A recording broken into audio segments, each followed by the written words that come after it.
Selamat pagi jemaat yang dikasihi dalam Tuhan. Shalom kepada keluarga besar Jemaat Gereja Kristen Kalam Kudus dari Medan sampai dengan ke Papua. Sekalipun saat ini kita masih harus beribadah secara online dan beribadah bersama-sama dengan keluarga di rumah, tapi kita tetap bersyukur kepada Tuhan. Kita masih diberikan kesempatan untuk beribadah. Di masa sekarang ini, mari kita mencari Tuhan, memohon pengampunan dan belas kasihan Tuhan bagi kita. Mari kita dengan sikap hormat kita datang memuji Tuhan, memuliakan dan menyembah Tuhan Allah kita. Dan biarlah setiap bagian daripada ibadah kita pada pagi hari ini menjadi kesempatan kita mengalami perjumpaan pribadi dengan Tuhan. Segala kemuliaan hanya bagi Tuhan. Mari jemaat untuk bangkit berdiri bersama-sama. Kita akan mengambil saat teduh sejenak di hadapan Tuhan.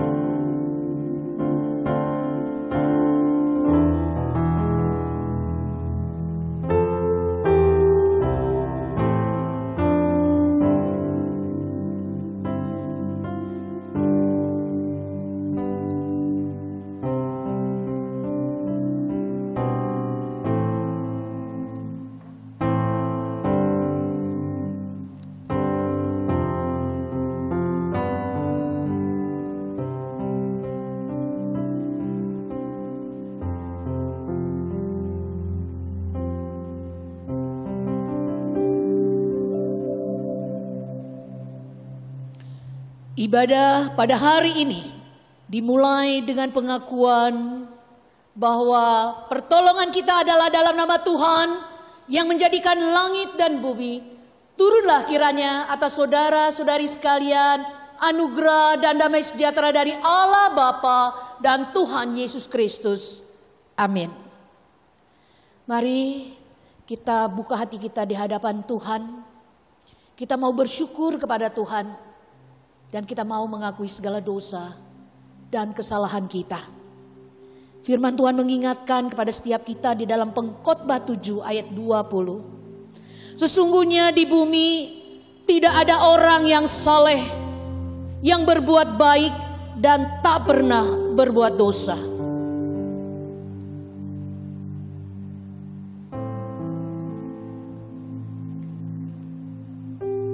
Bapa di dalam surga, kami bersyukur pada pagi hari ini karena Tuhanlah yang memberkati hidup kami 1 minggu yang lalu.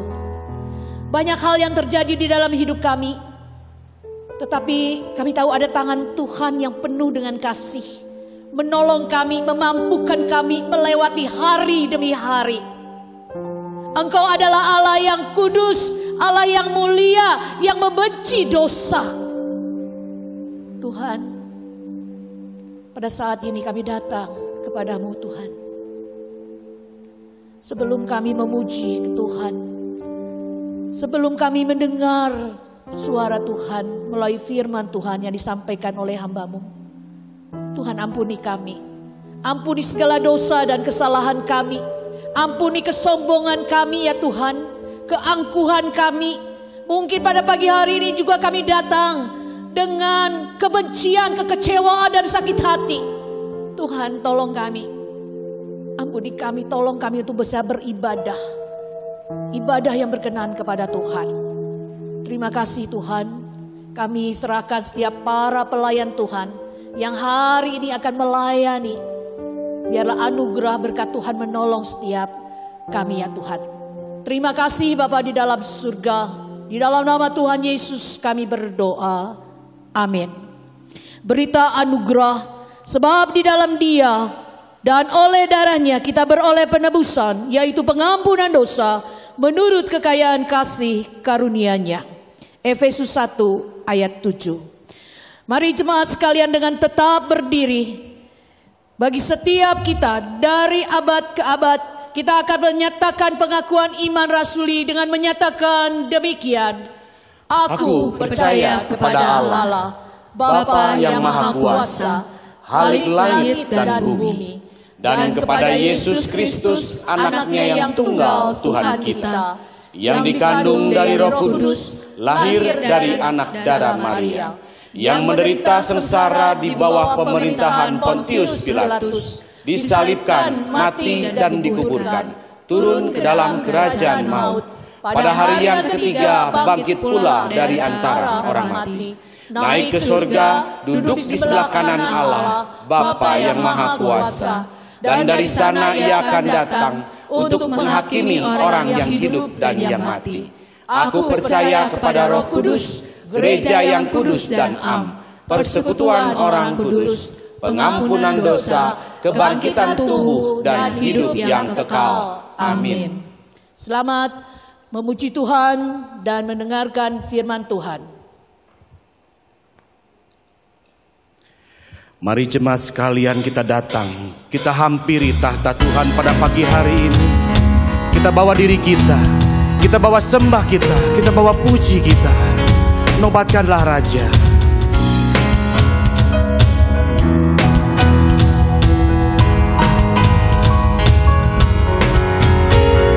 Nobatkanlah Raja, domba di tahtanya. Dengarlah suara pujian berkumandang lebar.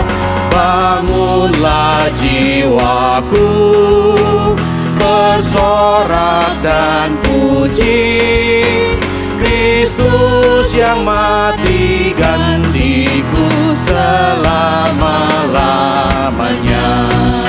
Nobatkanlah Raja.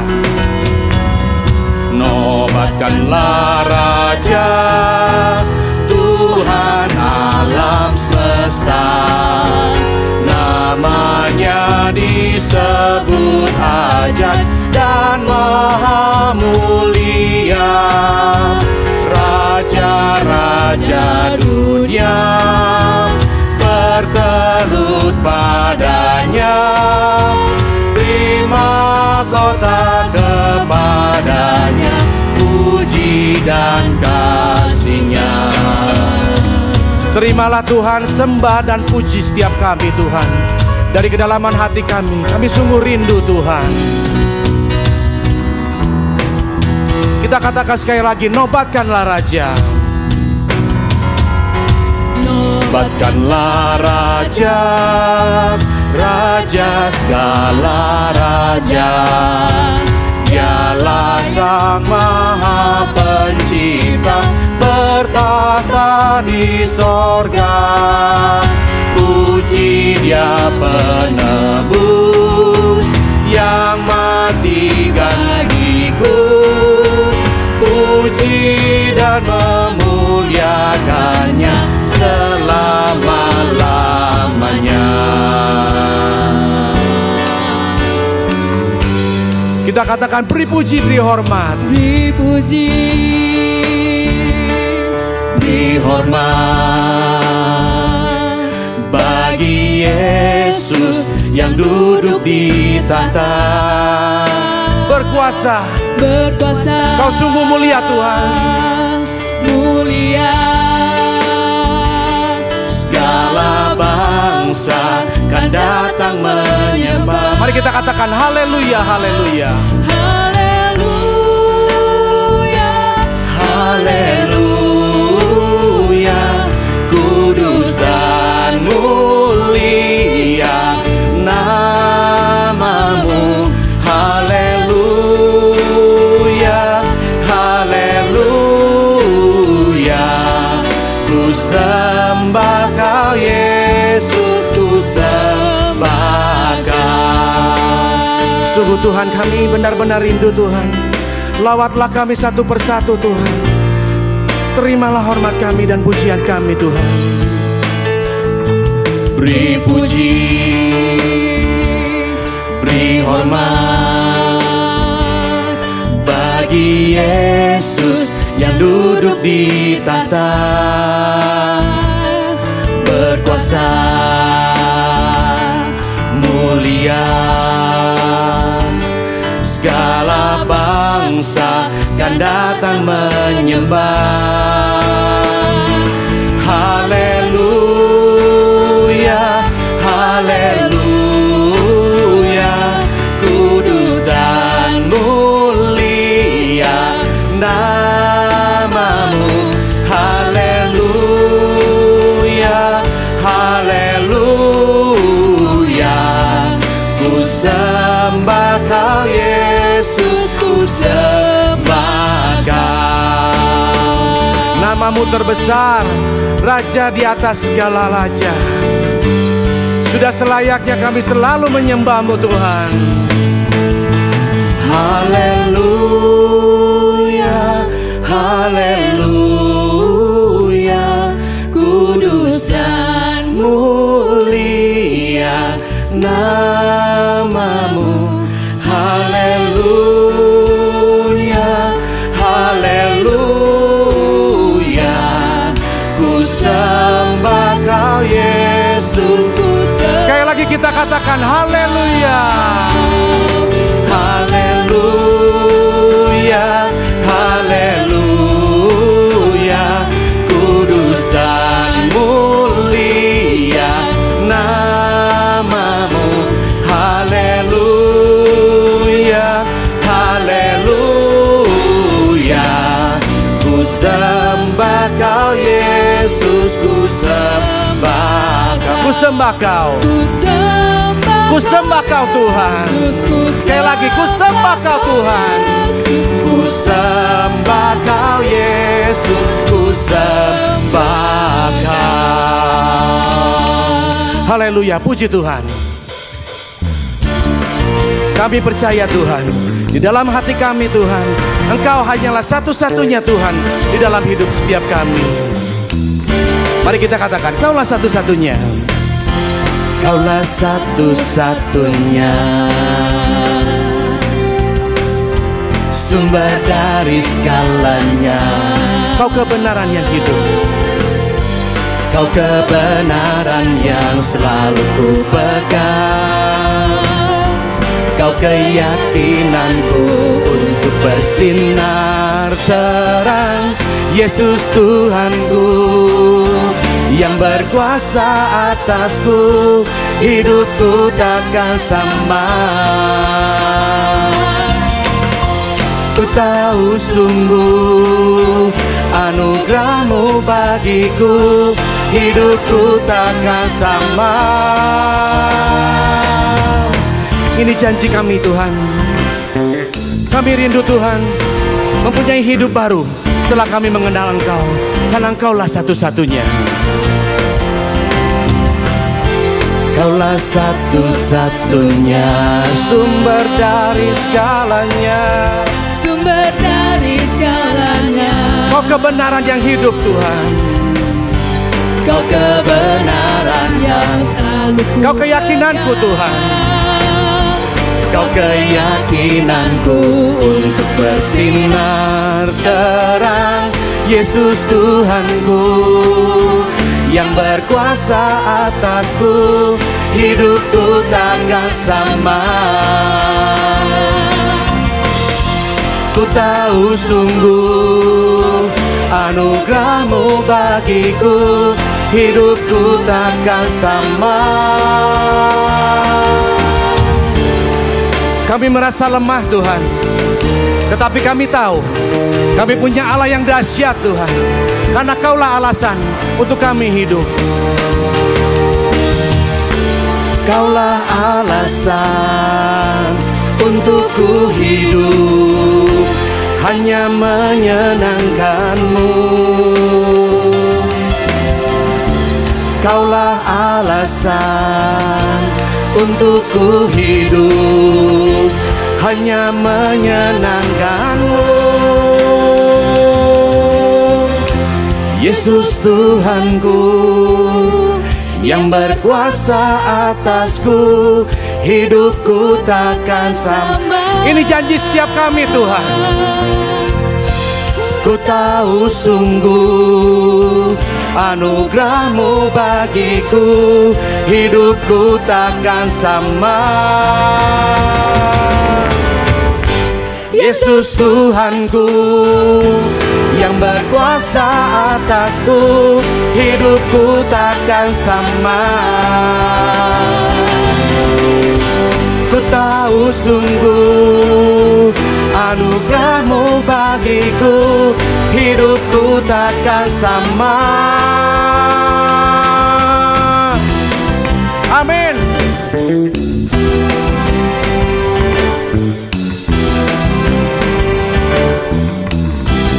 Berikan sorak-sorai buat Tuhan kita.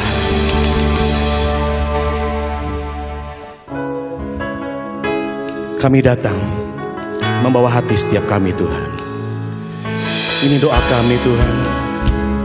Kami hanya mau hidup bagi-Mu. Yesus, Kau kebenaran, Ya Tuhan, yang menyelamatkanku.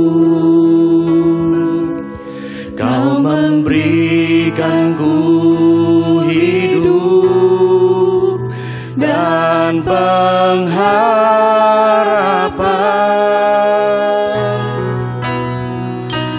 Ku ikut kehendak-Mu, ku perlu anugerah-Mu. Ku nyatakan janjiku kepadamu. Kalau ku hidup, kalau ku hidup bagi-Mu, hatiku tetap menyembah-Mu. Dunia tak bisa menjauhkanku dari kasih-Mu. Selama ku hidup bagi-Mu, hataku tetap memandang-Mu. Dunia tak bisa menjauhkanku dari kasih-Mu. Dunia boleh mengatakan kami berbeda, Tuhan, tetapi kami bersyukur kami berbeda karena Engkau, Tuhan. Engkau alasan buat kami hidup, Tuhan. Kau Yesuslah kebenaran yang menyelamatkanku. Kau memberikanku hidup dan pengharapan. Terima kasih Tuhan, terima kasih. Ku ikut kehendak-Mu, ku perlu anugerah-Mu. Ku nyatakan janjiku kepadamu. Kalau ku hidup bagi-Mu, hatiku tetap menyembah-Mu. Dunia tak bisa menjauhkanku dari kasih-Mu. Selama ku hidup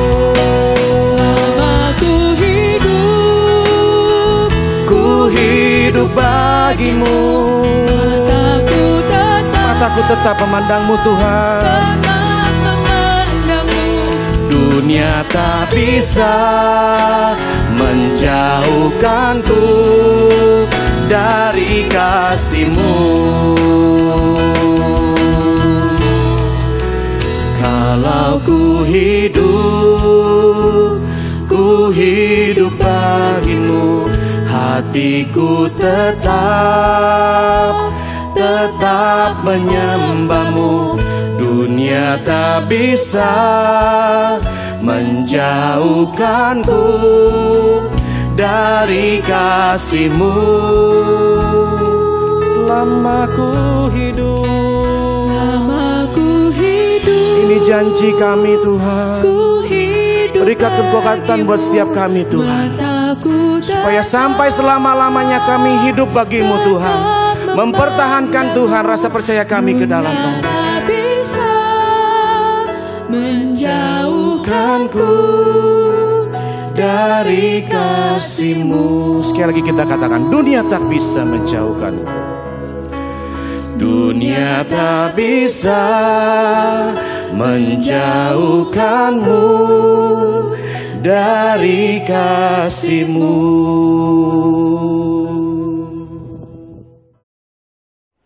Bapak, Ibu, Saudara sekalian yang dikasihi oleh Tuhan, mari sebelum kita mendengarkan firman Tuhan, kita akan bersama-sama tunduk kepala, kita mau berdoa. Bapa kasih yang di surga, terima kasih. Demikian pujian dan sembah yang kami naikkan kepada Tuhan. Kiranya Tuhan terima dengan senang hati. Dan sebentar kami mau mendengarkan sabda-Mu. Mohon untuk hamba-Mu dan setiap kami yang mendengarkan, Allah Roh Kudus bekerja di tengah-tengah kami. Menolong kami untuk mengerti. Dan kiranya Allah Roh Kudus mendorong, memampukan kami untuk menjadi pelaku firman. Terpujilah Engkau yang hidup Tuhan, ini yang menjadi seluruh doa kami. Dalam nama Yesus kami berdoa mengucap syukur, haleluya, amin. Selamat pagi Bapak Ibu, Saudara-saudari sekalian dimanapun Bapak Ibu berada. Senang saya, penginjil Wilfried Johansen, bertemu dengan Bapak Ibu semua. Pada pagi hari ini saya mau berbicara tentang satu tema yang saya beri nama The Well-Dressed Christians. The Well-Dressed Christians. Saya sedang mau berbicara apa? Tetap Bapak Ibu mohon bersabar, kita akan buka firman Tuhan, hanya satu ayat hari ini yang terambil dari kitab Kolose pasal yang ketiga ayat yang ke-12. Kitab Kolose pasal yang ketiga ayat yang ke-12. Kolose pasal yang ketiga ayat yang ke-12. Kitab Kolose pasal yang ketiga ayat yang ke-12. Bapak Ibu, saya akan bacakan buat kita semuanya. Karena itu sebagai orang-orang pilihan Allah yang dikuduskan dan dikasihinya, kenakanlah belas kasihan, kemurahan, kerendahan hati, kelemah lembutan, dan kesabaran.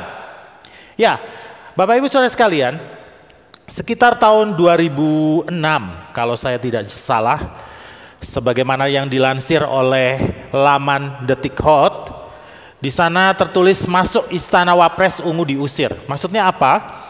Bapak Ibu Saudara sekalian, Ungu, salah satu band papan atas di negeri ini, pada saat itu diundang oleh Wakil Presiden Yusuf Kala untuk menerima penghargaan berkenaan dengan Hari Raya Sumpah Pemuda. Ya, di antara para selebritis ada juga grup band papan atas yang lain seperti Coklat dan ada beberapa yang lain. Nah, Bapak Ibu Saudara sekalian, tentunya senang sekali segenap personil grup band Ungu ini bersuka cita ketika mendapatkan undangan ini. Jadi mereka datang, bahkan mereka menyewa jas untuk tampil prima di acara tersebut.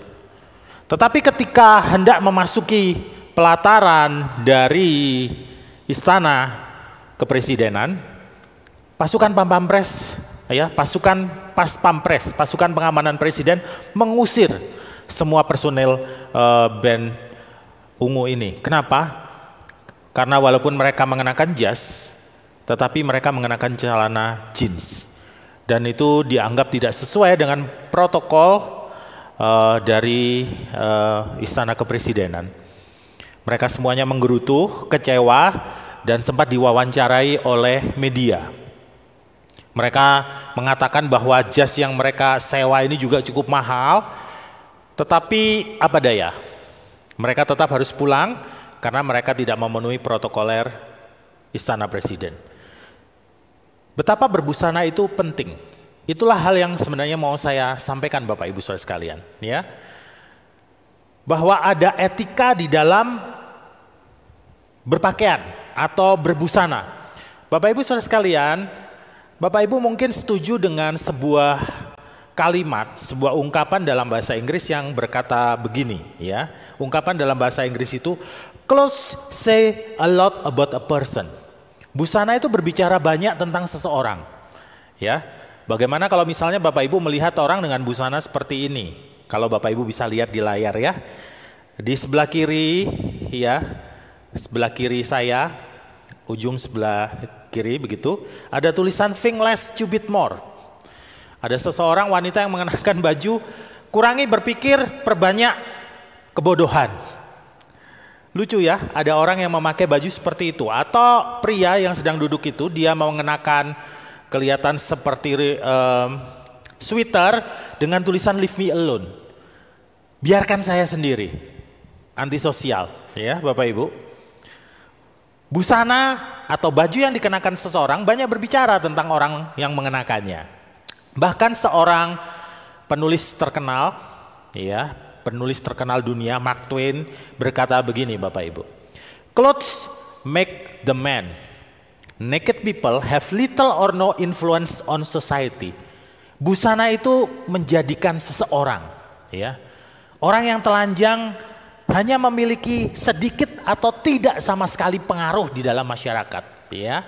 Itulah sebabnya Bapak Ibu saudara sekalian, ada istilah yang berkata begini, dress for success. Ada korelasi antara berbusana dengan sukses seseorang Bapak Ibu. Ya, kalau Bapak Ibu bisa di layar, ada aturan yang harus dilakukan do dan don'ts begitu ya. Yang harus dilakukan misalnya, apalagi untuk profesional yang kerja di perkantoran, hindari menggunakan perhiasan yang berlebihan. Ya, kemudian miliki baju, kenakan baju yang berwarna netral. Ya. Dan kemudian yang jangan dilakukan adalah potongan rambut yang acak-acakan, menggunakan sendal atau sepatu terbuka. Bapak Ibu, saudara sekalian, saya mau menyampaikan sebuah berita yang lain ya, kisah yang lain yang menarik. Nah, kalau Bapak Ibu lihat di layar, ada seorang selebritis di negeri ini yang bernama Nindi Harsono. Mungkin tidak semua kita kenal ya. Nindi Harsono ini sempat viral beberapa waktu yang lalu berkenaan dengan kostum yang dia pakai. Kenapa? Jadi saat itu Nindi Harsono menghadiri pesta ulang tahun dari pasangan Krisdayanti dan Raul Lemos, ya. Nah, Nindi Harsono datang dengan mengenakan pakaian tidur, piyama begitu ya, Bapak Ibu. Bapak Ibu bisa lihat. Nah, harga daripada piyama itu tidak main-main Bapak Ibu, 12 juta rupiah. Tetapi tampilan tampilan Nindi di Instagram itu disambut miring oleh para netizen, begitu ya. Intinya mereka menyampaikan bahwa Nindi tampil hadir di pesta ulang tahun tidak dengan baju yang sepantasnya. Nah, nyinyiran daripada netizen itu sempat dibalas oleh Nindi, begitu ya. Dan dia menunjukkan dokumentasi dari beberapa foto selebritis di luar negeri yang juga tampil dengan mengenakan piyama. Tetapi intinya itulah, masalah berbusana bisa menimbulkan sesuatu jika sangat berbeda, sangat di luar kewajaran. Bapak Ibu saudara sekalian, memang berbusana itu juga ada fashionnya ya, ada model maksudnya. Lain dulu, lain sekarang. Jika zaman dahulu tahun 70-an celana cutbray ya, itu begitu in. Nah, sekarang hari-hari ini tentu tidak sesuai. Saat ini para pria lebih suka menyukai celana yang model slim fit begitu ya, yang lebih mengecil. Nah, Bapak Ibu saudara sekalian, pada pagi hari ini saya mau menyampaikan suatu outfit yang tidak lekang dimakan zaman. Ya. Suatu outfit yang harusnya dipakai oleh yang percaya. Dan seperti yang saya katakan tadi, tidak lekang dimakan zaman, artinya bisa digunakan di abad pertama dan abad 21 ini, Bapak Ibu. Kita kembali ke ayat yang kita baca tadi ya. Kolose pasal yang ketiga ayat yang ke-12. Dalam bahasa Inggris ayat ini berkata begini, therefore at God's chosen people, ya. Itu kalau Bapak Ibu lihat di layar itu diberi penekanan. Holy and dearly loved, clothe yourself with compassion, kindness, humility, gentleness, and patience. Ya, Bapak Ibu Saudara sekalian, berkenaan dengan ayat yang kita baca bersama ini, saya mau terlebih dahulu menyampaikan latar belakang atau konteks di mana ayat ini disampaikan. Bapak Ibu, kitab Kolose atau surat Paulus kepada jemaat di Kolose adalah surat yang dibuat oleh Paulus untuk menjawab kebutuhan jemaat di Kolose yang pada saat itu sedang menghadapi tantangan dirasuki oleh ajaran palsu, ya, bidat, pengajaran yang salah, yang menentang, yang mengingkari dari keunggulan Kristus. Bapak Ibu Saudara sekalian, jemaat di Kolose ini atau gereja di Kolose ini tidak didirikan oleh Rasul Paulus sendiri, tetapi didirikan oleh Epafras, salah satu murid Paulus, ya, yang kemudian mendirikan jemaat di Kolose. Tetapi kemudian dalam perkembangannya ada ajaran baik dari Yahudi maupun Gnostik yang menentang, mengingkari keunggulan atau supremasi Kristus Yesus. Epafras menjadi kewalahan, kemudian dia mendatangi Paulus di Roma yang saat itu sedang dipenjara, begitu. Dan ketika menyampaikan masalahnya, Paulus merasa harus mengajar jemaat di Kolose, memberikan jawaban, sehingga dia membuat surat kepada jemaat di Kolose yang kemudian dititipkan lewat Tikhikus. Nah, Bapak Ibu Saudara sekalian, saya mau kembali ke ayat yang tadi. Ayat tadi itu bisa sebenarnya dibagi menjadi dua bagian, ya Bapak Ibu. Bagian yang pertama saya mau bahas terlebih dahulu, ayat yang ke-12a, ya. Bapak Ibu Saudara sekalian, ayat itu berbunyi begini. Karena itu sebagai orang-orang pilihan Allah yang dikuduskan dan dikasihinya. Bapak Ibu Saudara sekalian, bagian pertama daripada ayat ini sungguh-sungguh powerful, ya, sungguh-sungguh luar biasa. Mengapa? Di situ ada 3 kata penting yang seharusnya kita bisa kenali. Pilihan, dikuduskan, dan dikasihi.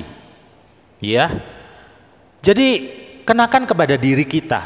Orang percaya itu Bapak Ibu, kita ini adalah pilihan Allah, dipilih oleh Allah. Dikuduskan oleh siapa? Dikuduskan oleh Allah. Dan apa? Dikasihi oleh Allah. Nah, ketiga kata itu menunjukkan tindakan atau kerja daripada Allah, bukan manusia. Jadi betapa mulianya manusia itu di dalam Kristus. Ketika orang percaya kepada Kristus, dia menjadi ciptaan yang baru, di mana kita orang percaya kata firman Tuhan dipilih, dikuduskan, dan dikasihi. Ya. Sebenarnya kata-kata ini sebelumnya lebih ditujukan kepada orang Israel, umat Israel. Ya. Tetapi sebagaimana kita tahu, Bapak Ibu, surat kepada jemaat di Kolose ini, jemaat di Kolose itu kebanyakan adalah bukan orang Yahudi atau istilahnya Gentiles. Jadi artinya apa? Tidak ada lagi the most favorite nation, ya, bangsa yang menjadi favorit Allah. Tidak. Ketika seseorang percaya kepada Kristus, apakah dia orang Yahudi, apakah dia bukan orang Yahudi, semuanya menjadi satu di dalam Kristus. Dan itu adalah suatu hal yang luar biasa. Allah mengutus anaknya yang tunggal itu, Kristus, mati buat kita. Kita dipilih, kita dikuduskan, kita dikasihi. Nah, kalau jika sudah seperti itu status kita, ya, apa yang harus kita lakukan? Ya, Bapak Ibu Saudara sekalian, jadi surat kepada jemaat di Kolose itu bukan saja untuk memberantas ajaran palsu, ya, sebagai argumentasi Paulus untuk memberantas ajaran palsu yang berbahaya di Kolose, tetapi juga untuk menekankan sifat sebenarnya dari hidup baru di dalam Kristus dan tuntutannya pada orang percaya. Nah, kita masuk kepada bagian yang kedua, Bapak Ibu, ya. Bagian yang kedua Alkitab kita, ayat kita hari ini berkata begini, clothe yourself with compassion, kindness, humility, gentleness, and patience. Jadi artinya apa? Setelah kita dipilih, dikuduskan, dikasihi oleh Allah, apa yang harus kita lakukan? Ya, kata Alkitab, kenakanlah belas kasihan, kemurahan, kerendahan hati, kelemah lembutan, dan kesabaran. Ada kata yang penting di sini kalau Bapak Ibu lihat di layar itu dalam bahasa Inggris, ada frasa yang penting yaitu clothe yourself. Atau dalam bahasa Indonesianya adalah kenakanlah. Kenakanlah apa Bapak Ibu? Kenakanlah belas kasihan, kemurahan, kerendahan hati, kelemah lembutan, dan kesabaran. Kenakanlah. Bapak Ibu, kenakanlah di sini adalah suatu bentuk kata yang bersifat imperatif, perintah ya Bapak Ibu. Jadi sifatnya adalah harus dilakukan, bukan ya kalau saya mau atau kalau saya menolak ya tidak apa-apa. Tidak seperti itu Bapak Ibu ya. Sifatnya harus dilakukan, dikenakanlah. Siapa yang mengenakannya Bapak Ibu? Kita orang percaya. Nah Bapak Ibu saudara sekalian, ada 5 hal yang harus kita kenakan, outfit atau busana, baju yang kita pakai ya Bapak Ibu. Dalam bahasa Indonesia yaitu belas kasihan, kemurahan, kerendahan hati, kelemah lembutan, dan kesabaran. Menarik sekali, kelima sifat ini Bapak Ibu berbicara tentang relasi antara orang percaya dengan sesamanya, betul? Tidak dicantumkan di situ, begitu ya. Kenakanlah kepintaran, kenakanlah keperkasaan, kenakanlah kegesitan. Tidak ada disebutkan di situ suatu sifat yang berkenaan dengan diri sendiri. Tidak. Kekristenan berbicara tentang hubungan kita dengan Allah dan hubungan kita dengan sesama. Baik Bapak Ibu, saya akan mulai dengan baju yang pertama ya. Baju yang pertama yang harus kita kenakan adalah belas kasihan. Bapak Ibu, gambar di layar ini berbicara tentang Kaisar Nero yang menggunakan manusia sebagai obor hidup ya. Nero adalah salah satu kaisar di Roma yang dikenal sangat kejam. Sama berbicara bahwa belas kasihan adalah sesuatu yang langka di dunia kuno, Yunani dan Romawi pada saat Alkitab sedang ditulis. Seakan-akan pada zaman dunia kuno itu, dunia itu adalah milik segelintir orang, yaitu pria dengan kemacuannya, dengan jabatan tinggi yang disandangnya. Tidak ada tempat buat lansia, buat wanita, buat orang bodoh, sakit, begitu, apalagi budak. Tidak ada.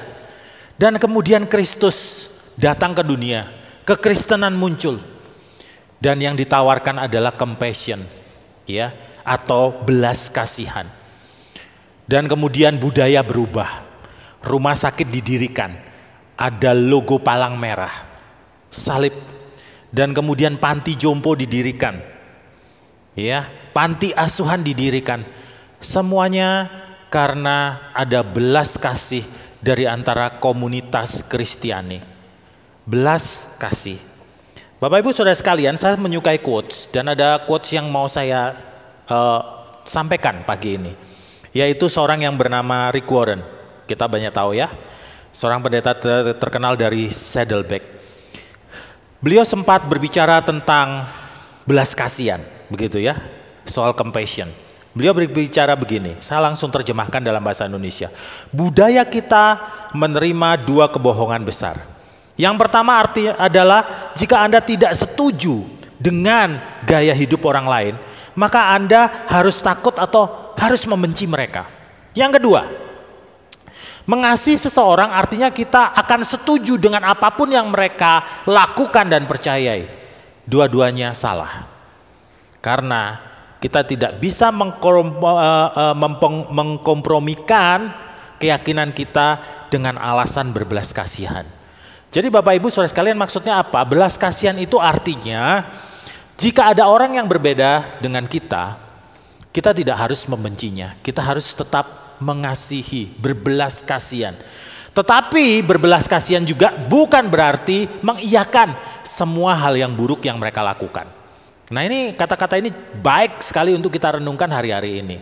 Dengan alasan berbelas kasihan, kita sudah membiarkan banyak orang jatuh dalam dosa. Tidak bisa seperti itu Bapak Ibu ya. Kemudian yang kedua, outfit yang kedua yang bisa kita kenakan adalah kemurahan. Atau dalam bahasa Yunaninya adalah Kristotes.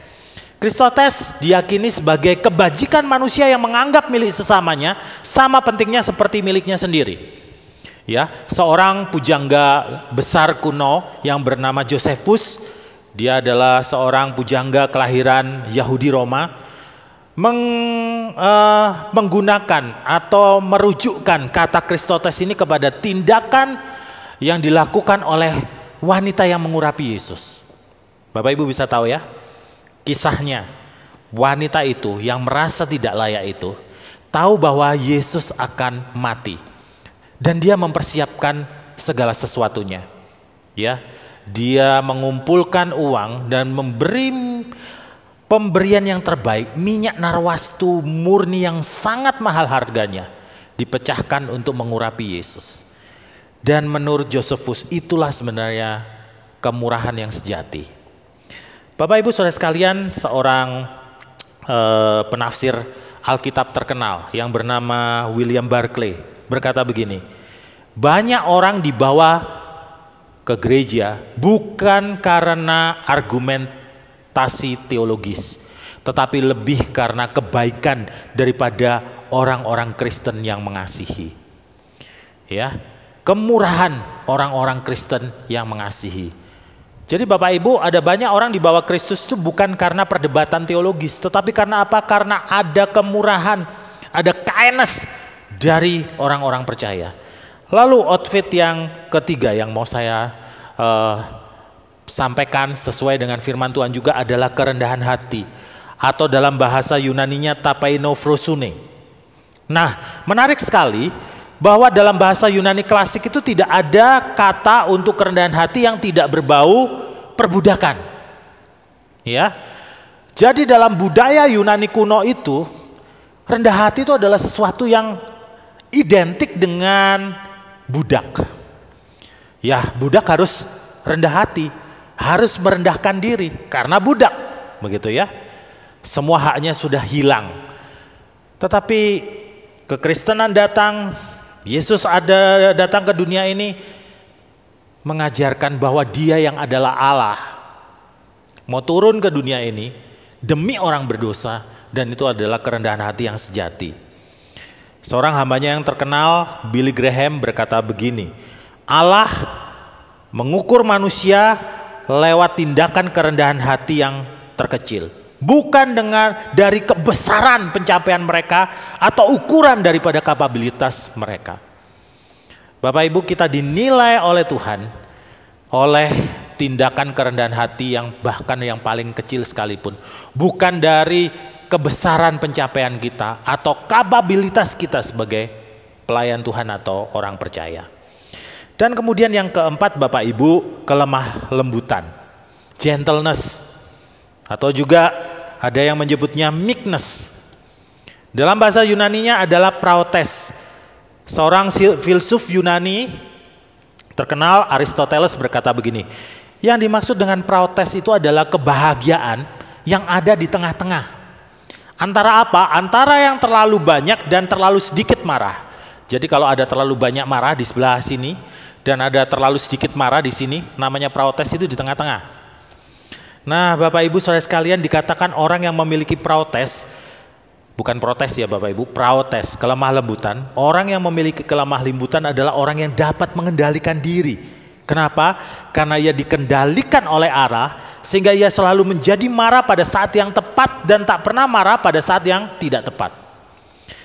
Bapak Ibu, seorang maestro pemuritan terkenal abad 20 yang bernama Jerry Bridges berkata begini Bapak Ibu. Gentleness, kelemah lembutan adalah suatu tindakan aktif yang melukiskan sikap di mana kita seharusnya memperlakukan orang lain. Dan kelemah lembutan juga adalah suatu tindakan pasif yang melukiskan respon yang seharusnya ketika orang lain memperlakukan kita dengan tidak seharusnya. Jadi itulah yang namanya kelemah lembutan Bapak Ibu. Dan kemudian saya mau akhiri Bagian kelima, busana yang kita harus kenakan sebagai orang percaya adalah kesabaran. Atau dalam bahasa Yunaninya adalah makrotumia. Tidak, apa yang dimaksud dengan kesabaran? Kesabaran adalah tidak menjadi putus asa ketika kita sedang menghadapi masalah yang besar. Saya tahu hari-hari ini di masa pandemi seperti ini, tidak sedikit dari kita yang sedang mengalami masalah yang pelik besar. Beberapa dari kita harus bergumul dengan berhenti dari pekerjaan, masalah bisnis, dan lain sebagainya. Bahkan ada yang sakit atau mungkin kita ditinggalkan oleh orang yang kita kasihi karena terkena virus corona. Rick Warren berkata begini, passion, kesabaran adalah suatu bentuk iman. It's a form of faith. Kesabaran berkata, I trust God. Saya percaya Allah. I believe that God is bigger than this problem. Saya percaya bahwa Tuhan lebih besar dari masalah yang saya alami. Baik Bapak Ibu Saudara sekalian, demikianlah kelima outfit yang harus kita kenakan sebagai orang percaya. Sebagai orang yang sudah dikasihi, dipilih, dikuduskan, kenakanlah pakaian itu. Dan kita akan dipandang sebagai orang Kristen yang siap menjadi berkat buat orang lain. Punya pengaruh dan enak untuk dilihat. Karena fashion kita, busana kita itu tidak akan lekang dimakan zaman. Saya mau mengajak kita semuanya untuk sama-sama berdoa untuk firman Tuhan yang sudah kita dengar.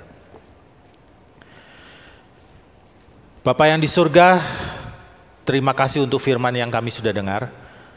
Kami memohon ya Allah supaya di tengah-tengah keterbatasan penyampaian firman ini, keterbatasan daripada hamba-Mu, kiranya firman yang disampaikan boleh menjamah, boleh menolong setiap kami, menghiburkan, menguatkan, membantu kami untuk hidup makin berkenan kepada Tuhan.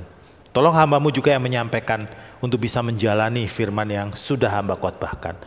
Berkati setiap saudara-saudari, Bapak Ibu, semuanya yang menyaksikan atau mengikuti ibadah ini dimanapun mereka berada, dari Pulau Sumatera hingga Papua. Tuhan yang menolong, Tuhan yang memberkati. Terima kasih ya Allah untuk firman yang kami dengar pagi ini. Di dalam nama Yesus kami berdoa mengucap syukur, haleluya, amin. Saya mengundang jemaat sekalian untuk bangkit berdiri. Kita akan bersama-sama berdoa syafaat. Mari kita berdoa. Bapa dalam surga, pada pagi hari ini Tuhan, kami menyerahkan akan bangsa dan negara kami yang sedang bergumul dengan virus COVID-19. Dan pemerintah pada saat ini juga sedang berusaha mencari vaksin daripada COVID-19 ini. Tolong Tuhan, berikan hikmat bijaksana dan juga kepada setiap masyarakat, dan terutama kami sebagai jemaat Tuhan adalah orang-orang yang terdepan di dalam menjaga kesehatan, di dalam menjaga kebersihan. Bahkan gereja Tuhan juga melaksanakan protokol kesehatan di dalam ibadah. Tuhan, kami juga berdoa untuk setiap pengurus daripada sinode, untuk ketua sinode, untuk sekretaris dan staf sinode Gereja Kristen Kalam Kudus. Tuhan memberkati akan pelayanan mereka ya Tuhan. Dan Tuhan juga menolong mereka, memberikan pandangan-pandangan, ide-ide, inovasi untuk terus Gereja Kristen Kalam Kudus diberkati dan memberkati berbagai daerah. Mengembangkan pelayanan-pelayanan yang ada, yang harus kami kembangkan sebagai panggilan Kristus, sebagai murid Kristus. Terima kasih Bapa di dalam surga. Kami berdoa untuk kesatuan daripada gereja-gereja Tuhan yang ada di seluruh Indonesia. Biarlah setiap kami, keberadaan kami di tengah-tengah masyarakat berdampak dan boleh menjangkau jiwa ya Tuhan bagi kemuliaan akan nama Tuhan. Terima kasih Bapa dalam surga. Pada akhirnya kami berdoa untuk setiap jemaat Tuhan yang pada saat ini sedang beribadah. Mungkin mereka sedang bergumul dengan sakit penyakit, mereka sedang terbaring sakit Tuhan. Tetapi biarlah iman mereka tetap dikuatkan, pengharapan mereka hanya kepada Tuhan saja. Demikian juga untuk pergumulan setiap jemaat kami ya Tuhan. Mungkin pada saat ini mereka sedang bergumul di dalam ekonomi mereka, sedang bergumul di dalam pekerjaan mereka. Mereka kehilangan usaha mereka. Tuhan, kami percaya Engkaulah yang melihara hidup kami. Engkaulah yang membukakan tingkap-tingkap langit untuk kami boleh diberkati. Terima kasih Tuhan. Kami serahkan doa kami ini hanya ke dalam tangan-Mu. Ketika kami akan berjalan seminggu mendatang untuk kami menjalani kehidupan ini, kami tahu ada Tuhan yang senantiasa bersama dengan kami. Dan kami mau hidup menjadi berkat, menjadi murid Kristus yang sejati. Dengar doa kami Tuhan. Dalam nama Tuhan Yesus kami berdoa. Amin. Segala kemuliaan bagi Tuhan Dosologi.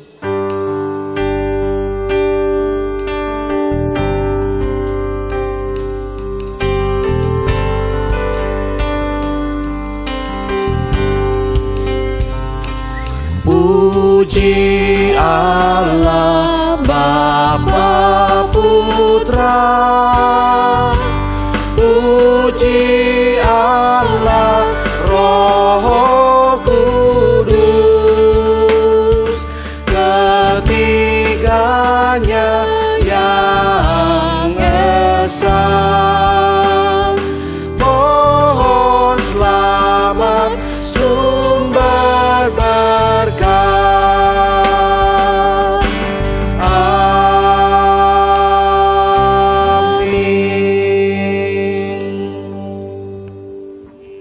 Jemaat sekalian yang berada dimanapun, arahkanlah hatimu kepada Tuhan dan terimalah berkat-Nya. Kasih karunia daripada Tuhan kita Yesus Kristus, cinta kasih yang sempurna dari Allah Bapa, pertolongan, penyertaan, kekuatan dari Allah Roh Kudus beserta dengan jemaat sekalian dari hari ini sampai Tuhan Yesus datang kembali. Amin.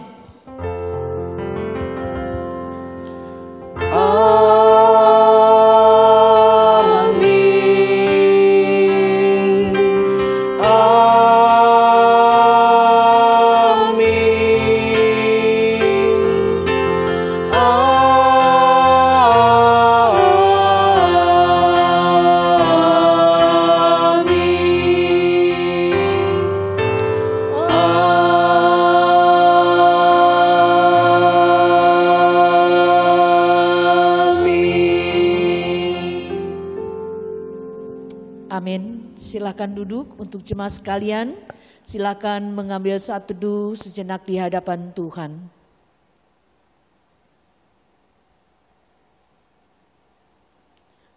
Shalom, selamat hari Minggu Bapak Ibu yang dikasih Tuhan. Saat ini saya akan menyampaikan warta jemaat untuk minggu ini. Yang pertama, atas nama majelis dan jemaat kami mengucapkan terima kasih kepada Kanal Sinode GKKK Taman Kopo Indah Bandung yang sudah melayani ibadah online minggu ini. Kiranya kasih dan berkat Tuhan terus menyertai pelayanan GKKK Taman Kopo Indah Bandung. Yang kedua, Bapak Ibu Saudara jemaat yang dikasih Tuhan, minggu pagi ini setelah ibadah pukul 8.30 sampai 9.15 kita dapat mengikuti persekutuan online untuk menyapa dengan saudara-saudara seiman dari rumah masing-masing sambil menikmati kopi dan makan snack di rumah masing-masing. Link Zoom akan di-share melalui WhatsApp group. Minggu depan kita juga akan mengikuti ibadah secara online yang akan dilayani dari kanal Sinode GKKK. Host dari Kupang Jaya Surabaya. Mari kita persiapkan hati kita bersama dengan keluarga kita masing-masing untuk mengikuti ibadah minggu depan.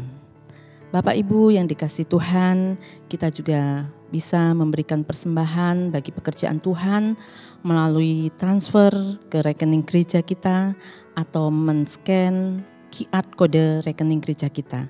Atau kita bisa juga mengumpulkan secara langsung di rumah masing-masing dan kita akan membawa ke rumah Tuhan di waktu yang tepat. Demikian warta minggu ini, atas perhatiannya kami mengucapkan terima kasih. Mari Bapak Ibu Saudara yang dikasihi Tuhan, kita tetap berdoa, menjaga kesehatan dan tetap kita mengikuti dan mematuhi aturan pemerintah yang ada. Selamat hari Minggu, Tuhan Yesus memberkati.